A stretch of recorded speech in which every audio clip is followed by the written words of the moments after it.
Je m'appelle Dominique Cerf, mais ça, bon, évidemment, je l'ai toujours su. C'est pas nouveau.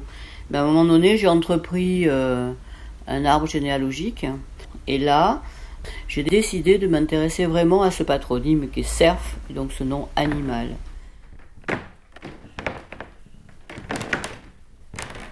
Je me suis penchée sur comment récupérer des cerfs taxidermisés, comment mettre le cerf dans ma création. Il apparaît quand même que je suis contre la chasse. Je défends cet animal totémique, en plus qui est chargé d'histoire et de symboles. Je pense que par rapport à l'animalité du cerf, par rapport au corps du cerf, maintenant je m'obsède beaucoup sur le rapport à la matière. Quand je vois ces têtes de cerf taxidermisées avec ces poils, avec tout ça, c'est à la fois atroce et puis en même temps, curieusement, ça reste très vivant. Et j'ai l'impression que ces pièces, on leur donne, ces têtes de cerf-là, on leur donne une deuxième vie. C'est comme si leur âme était là, comme s'il y avait une protection, comme si on aboutissait à quelque chose d'assez chamanique.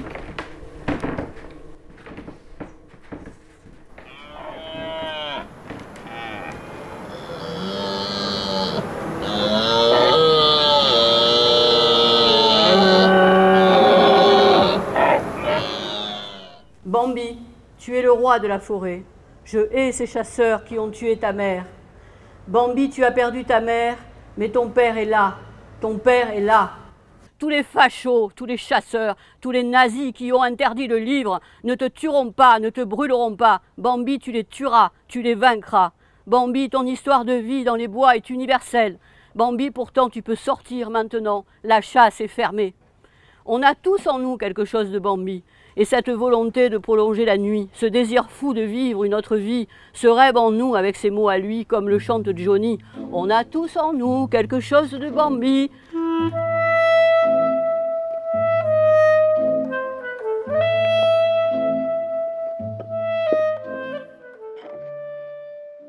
J'aime beaucoup le graphite, parce qu'en fait j'aime beaucoup cette matière noire, et c'est à la fois volatile, et en même temps ça reste complètement inscrit. Et puis là, après ton dessin, bah, tu vois, une fois que tu le mets sur le mur, il peut te pourrir ton mur définitivement. Non,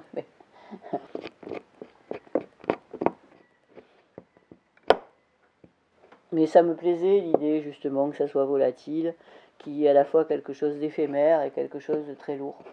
Et en fait, c'est en ça que je pense que ce que je fais, c'est pas du dessin dans le sens dessin. D'abord, de toute façon, mon dessin est très très brut. C'est plutôt un dessin de sculpteur, je pense. Je pense que dans ce travail-là, en fait, c'est un lien vraiment à la matière, et c'est tout.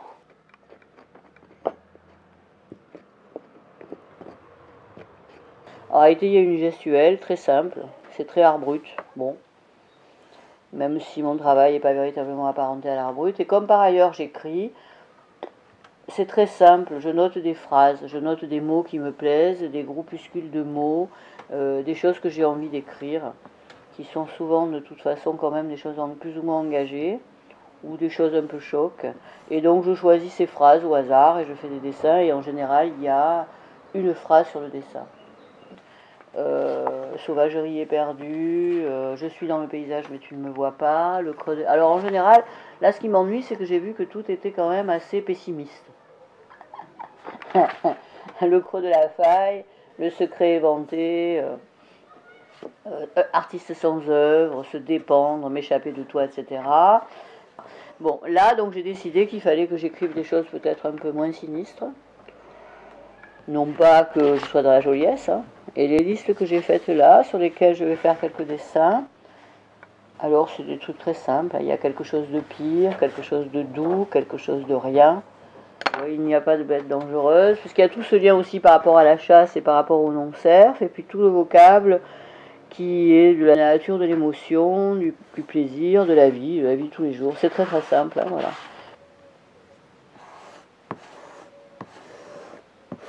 Moi, j'ai toujours aimé la performance, et puis, quand même, en 2022, je pense que de toute manière, tout artiste est engagé. Je vois pas comment on peut faire abstraction de politique. Je pense que tout travail est politique. Les gens qui m'intéressent sont des gens qui ont des travaux assez violents, effectivement. Et la performance, alors là, la performance, moi, c'est quelque chose dans mon ressenti qui m'est essentiel. Et j'ai besoin de ce rapport au corps, j'ai besoin de ce rapport à la langue, j'ai besoin de ce rapport à l'extériorité avec une violence. Mais bon, forcément, il y aura toujours une forme de douceur aussi. On peut pas être simplement violent toute la journée, ou alors... Mais on peut dénoncer des choses, on peut vraiment aider. Je fais des textes féministes, effectivement, mais c'est venu comme ça. J'ai pas eu le temps, si tu veux, de véritablement me poser beaucoup de questions. J'ai décidé d'arrêter de me poser des questions. J'ai décidé de faire, simplement.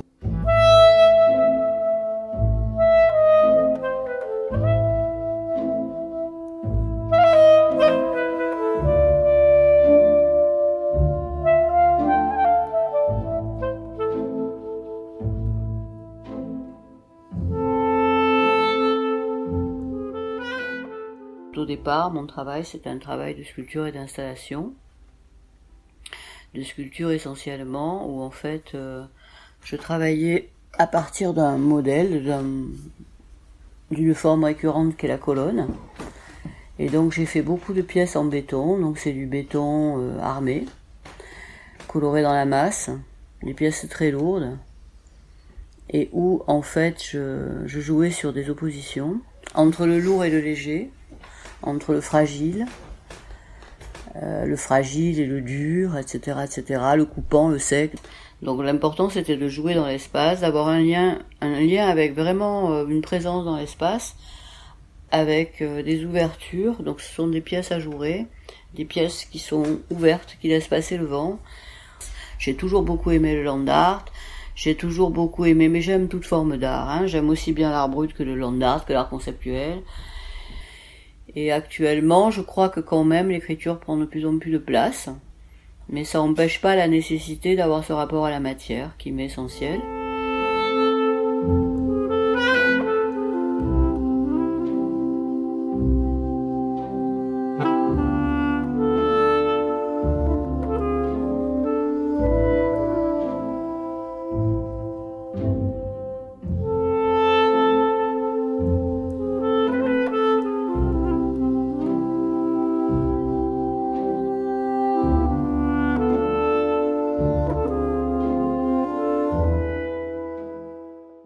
Si tu veux, ces derniers temps, étant donné que maintenant nous sommes dans la perte répétée des gens que j'aime, j'ai décidé que quand il y avait des personnes qui comptaient, que je perdais, je vais faire des dessins pour eux, je vais faire une série de dessins pour un peu exorciser cette perte et ce deuil. Et ça sera une manière de replacer dans mon travail une humanité et ma famille, tout comme je travaille avec mon nom, etc. Donc il y aura à la fois cette sororité, tout ce lien filial, familial.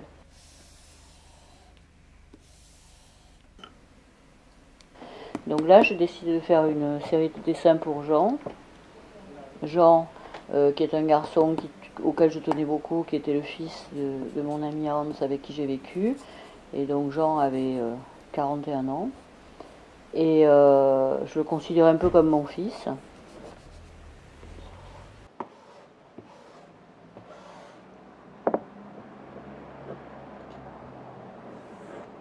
Donc là, je vais faire des dessins autour de quelque chose de pire, et autour de la mort, et autour de ce qu'il y a de meilleur aussi, ou de souvenirs des choses qu'on a partagées. Donc peut-être que ces dessins, ça sera une forme de restauration de notre lien, par-delà cette mort subite, inattendue, pour le moins qu'on puisse dire.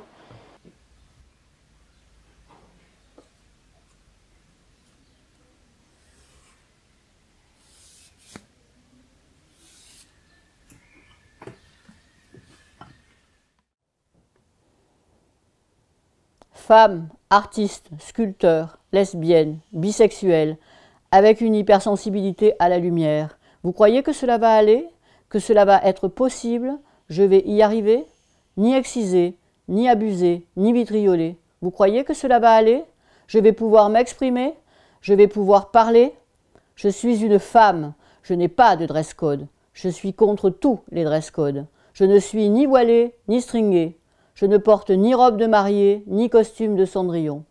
Cependant, qu'est-ce que je dois à la petite jupe noire de Gabrielle Chanel? Qu'est-ce que je dois à Gina Pan? Qu'est-ce que je dois à Lygia Clark? Qu'est-ce que je dois à Eva S? Qu'est-ce que je dois à Sylvia Plath dans La cloche de détresse? Qu'est-ce que je dois à Hélène Frankenthaler?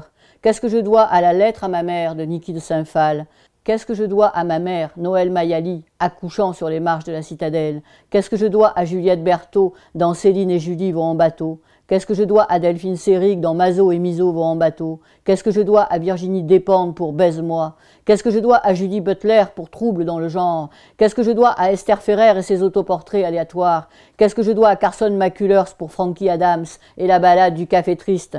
Qu'est-ce que je dois à ma grand-mère, Marie-Louise Vaillant, fumant des Royal Menthol? Qu'est-ce que je dois à Louise Bourgeois? Qu'est-ce que je dois à Georgia O'Keeffe? Qu'est-ce que je dois à Liliane Giraudon pour son travail de la viande et son omelette rouge? Qu'est-ce que je dois à Charlotte Delbo? Qu'est-ce que je dois à Gertrude Stein et sa compagne Alistoclas? Qu'est-ce que je dois à Hannah Arendt? Qu'est-ce que je dois à Elisabeth Báthory, la comtesse sanglante?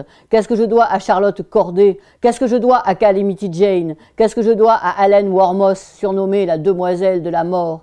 Qu'est-ce que je dois à Rosa Parks? Qu'est-ce que je dois à Janis Joplin?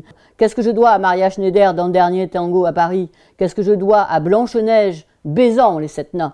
Qu'est-ce que je dois à Rosa Bonheur? Qu'est-ce que je dois à Artemisia Gentileschi? Qu'est-ce que je dois à toi me disant « up your ass » dans un anglais pas si incertain?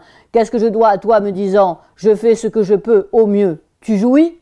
Qu'est-ce que je dois à la petite dame du matin buvant son petit blanc limé? Qu'est-ce que je dois à toi, à elle, nommée et inconnue, à toi qui pourrais me dire « qu'est-ce que je dois »